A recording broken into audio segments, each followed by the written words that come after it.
So, ayan, bumalik kami dito sa Buwisan. Nag-crave sa kare-kare. Tsaka nilagang kalabaw. So, ayan. Bibili na ulit kami. Titingnan lang kung may parang towel. Tsaka buntot. So, ayan, ang laki. Oh. Diba? Ayan. Sama si Papa Jones.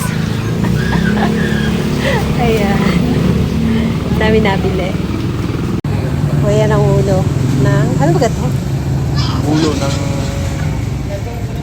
kalabaw. Kalabaw yan? Ang dalawa ng ulo. Isa? At kami naman mga napaibiglaan. Ay, nakatawag. Ayan o, pata. Ayun. Pata ng kalabaw. Kalabaw yan, kuya.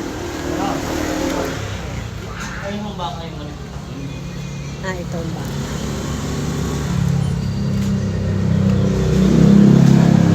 $149. O siya, yan. Ayan na lang po. Okay na. Tatad na nga po sir ng hindi naman ganong kalaki. So, ayun. Tinatanggalan pa ng mga balahibo.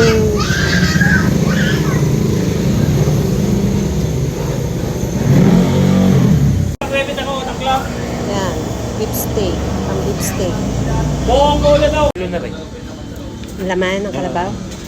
Kalahati lang ang laman. Ito kalahati lang.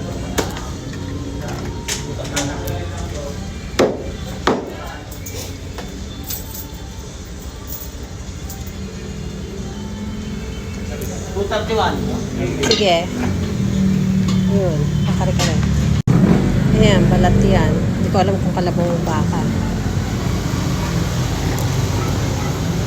Yan. So, yan. Ito yung lugar ng Buwisan. Pero Santo Tomas na to, ano? Ayan.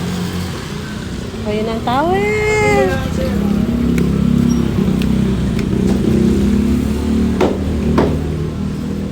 Yun ang towel.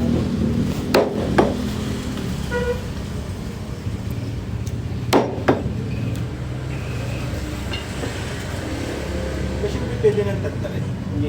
Yun ilalaga muna na bago hiwain na nanay. 306. 306. Ayan, 306. So, yan. After nito,